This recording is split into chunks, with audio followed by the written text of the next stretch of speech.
Am Kader vum ganz flotte Projekt Affichant Legalité hunn ich mal eng ganz gros Dame aus Amerika herausgesicht, dats eng Sängerin,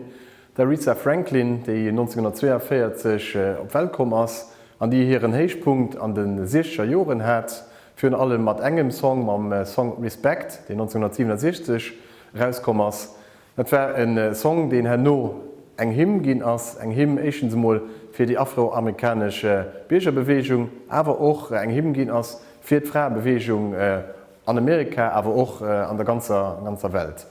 An den 60er Joren ass déi Song rauskom, wie ich gesot hunn, an dat war am Fogel eng wichtig Zeit fir die afroamerikanische Biergerbewegung, mat engem Martin Luther King, den eng ganz gros Riet gehalen huet, den awer och sech agesat huet, fir et Gleichstellung vun den afroamerikanischen Leiit mat den weise Leiit an Amerika. Und du wart schon e grosse Song, den 1967 Sto produziert ginn ass. Leider ass Aretha Franklin 2018 schon verstorwen, méi die gros Damm vun der amerikanischer Soulmusik, die och Queen of Soul genannt ginn ass, huet awer an der Zeit net nëmmen eng ganz Reihe Preiser krit, och Grammy krit, méi huet sech awer wie gesot och fir Fraen a fir d'afroamerikanische Biergerbewegung agesät, dat sowohl fir Musik, aber auch zu engem Deel fir Politik. Und dofir ass der Aretha Franklin még Madame, die ich mal rausgesicht hun.